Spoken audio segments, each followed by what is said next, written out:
सभी माता बहनों से मेरा एक अनुरोध है कि बच्चों को पढ़ाते समय एक शिकायत आती है, सर हमारा बच्चा पढ़ता नहीं है, हमारा बच्चा कमा नहीं रहा है, थोड़ा-सा उम्र उसकी काफ़ी हो गई है लेकिन ज़िम्मेदारियाँ नहीं लेता।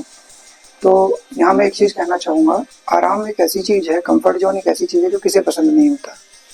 यहाँ देखिए, क्योंकि सुबह उठ के जाना पड़ता है, सुबह बेड सबको अच्छा लगता है, वो कम्फ़र्ट ज़ोन है। बिना कुछ करे बस पड़े रहो, लेकिन एक विल पावर चाहिए होती है जिसकी वजह से हम बाहर निकलते हैं।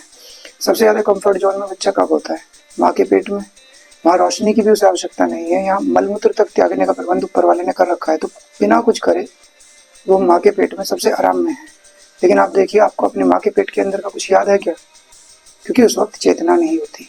जैसे ही बच्चा पैदा होता है तो सबसे पहले एक क्रिया करता है जिसे रोना कहते हैं, यानी कि कुछ काम करना पड़ा ना उसे। अगर उसे माँ के पास जाना है, भूख के लिए कहना है तो उसे रोना पड़ेगा।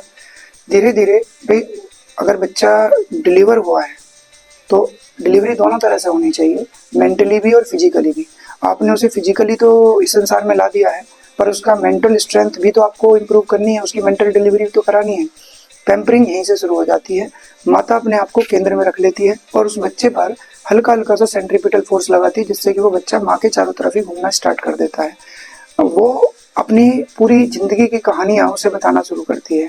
तेरे पापा ने ऐसा किया, तेरी दादी ने ऐसा किया, तेरे चाचा ने ऐसा किया। इतनी बार उन कहानियों का उस बच्चे को रिवीजन मिल जाता है कि फिर जो पढ़ाई करने की जो क्रिया करनी थी ना उसे, वो उससे भी जी चुराने लगता है। उसे लगता है यार माँ को इस बात में लगा दे। अच्छा मम्मी पापा ने क्या करा था? बस इतना कहना है, वो किताबों से दूर, और माताजी ने 2 घंटे तक अपनी फिर से वही कहानी सुना दी। ध्यान रखना, ये आपकी बहुत बड़ी ज़िम्मेदारी है, खासतौर पे माताओं की। पिता तो घर से बाहर निकल जाता है कमाने के लिए। माताओं की बहुत बड़ी ज़िम्मेदारी है कि डिलीवरी दोनों तरह की हो, मानसिक भी और शारीरिक भी। शारीरिक तो आपने कर दी। कई को मैंने देखा है कि किसी-किसी की मानसिक डिलीवरी 20 साल की उम्र तक नहीं होती, किसी की 30 तक नहीं होती, किसी की 40 तक नहीं होती। उसे दीन दुनिया में पता नहीं है कि क्या चल रहा है। एक दिन आपकी उम्र पूरी हो जाएगी, आपकी भी देह का अंत हो जाएगा, मृत्यु हो जाएगी। ज़रा सोचिए, अगर सन की मृत्यु हो जाए तो सारे प्लेनेट का क्या होगा? वो पूरे यूनिवर्स में घूमेगा बिना किसी सपोर्ट के। तो आप अपने आप सोचिए कि उस बच्चे की क्या हालत होगी, जिसे इस दुनिया के बारे में कुछ भी नहीं पता है, वो बच्चा कैसे सर्वाइव करेगा। तो बहुत बड़ा कर्तव्य है ये आपका कि आप उस बच्चे का दोनों तरीके से डिलीवर करें। मेरा मानना ये है कि माता पिता भाई बहन सब जीवन के लिए आवश्यक हैं, जीवन के लिए बहुत जरूरी है, लेकिन ये जीवन का एक अंग है, क्योंकि जीवन बहुत बड़ी चीज है। आपकी चेतना, आपका इस मनुष्य के रूप में जन्म लेना किसी बहुत बड़े उद्देश्य के लिए हुआ है। अपना उद्देश्य उस बच्चे को ढूंढने दीजिए।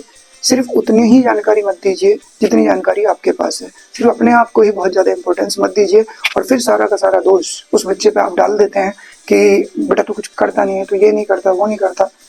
आप उसके केंद्र बिंदु में जाइए तो आप स्वयं को बैठे हुए पाएंगे, जो कि बहुत गलत बात है। ये एक ऐसी बीमारी है जो भारत में पीढ़ी दर पीढ़ी पनपती जा रही है।